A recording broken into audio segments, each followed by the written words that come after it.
Ketua Bidang Kampanye Positif atau GAPKI Edi Soehardi mengungkapkan alasan Uni Eropa memusuhi produk sawit asal Indonesia, bahkan tidak ragu menjegalnya di WTO. Dia mengungkapkan CPO atau minyak kelapa sawit adalah produk yang murah dan kompetitif yang tidak bisa disaingi oleh Uni Eropa. Karena baik itu CPO maupun juga produk ini merupakan produk yang sangat murah dan sangat kompetitif dan tidak bisa disaingi oleh produk-produk dari Uni Eropa.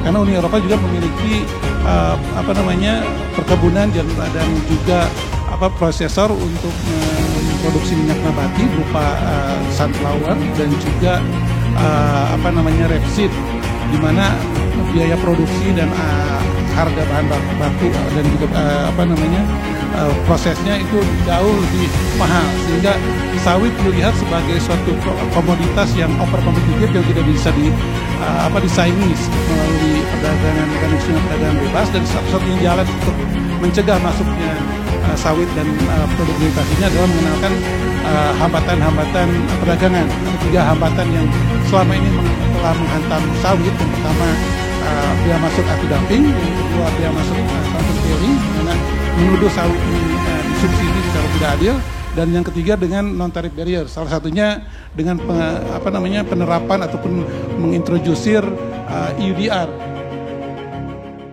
Untuk mencegah kelapa sawit, Uni Eropa pun mengenakan hambatan-hambatan perdagangan bagi Indonesia dan produsen lainnya. Beberapa hambatan tersebut seperti bea masuk anti-dumping, tuduhan subsidi yang tidak adil, dan hambatan lainnya. Dia mengatakan sebagai produsen sawit terbesar, gugatan di WTO adalah terkait kelapa sawit. Pada 2013 digugat Uni Eropa atas tuduhan anti-dumping dan tentang New Renewable yang dikecualikan. Tengah menghadapi gugatan, kita tengah menggugat ke WTO tentang biodiesel, karena dari 2 gugatan kita sebetulnya yang tentang patia alkohol tahun 2011 itu dimenangkan oleh kita. Tahun 2013 itu setelah 5 tahun berusaha kita juga menang dengan gugatannya di WTO tentang penerapan bea masuk anti-dumping biodiesel, dan tetapi dengan kemenangan ini Uni Eropa mengenalkan kembali bea masuk yang lain, countervailing tahun 2019 untuk produk yang sama. Dan ini 2 kasus tentang Renewable Energy Directives dan biodiesel countervailing ini masih berjalan di WTO. Diketahui di sektor kelapa sawit, Indonesia menghadapi tuduhan terkait deforestasi oleh Uni Eropa lewat implementasi aturan European Union Deforestation Regulation atau EUDR.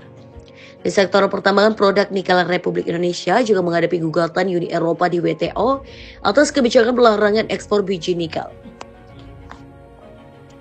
Selain itu juga ada kampanye dirty nikel atau nikel kotor terkait pemanfaatan energi fosil dalam operasional smelter dan pengabaian aspek lingkungan dalam pengelolaan nikel.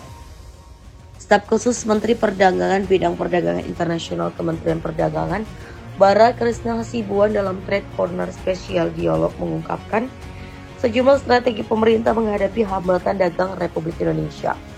Mulai dari perlawanan di WTO terkait kampanye hitam produk CPO dan nikel Republik Indonesia, menyelesaikan perjanjian dagang EU-Indonesia Comprehensive Economic Partnership Agreement atau SEPA, hingga membuka peluang pasar baru. Sementara Ketua Bidang Kampanye Positif GAPKI Edi Soehardi menyebutkan, sejumlah gugatan Uni Eropa ke Indonesia di WTO terkait kelapa sawit telah terjadi sejak 2011. Hal ini tidak lepas dari adanya persaingan perdagangan minyak nabati antara Republik Indonesia dan Uni Eropa di pasar internasional.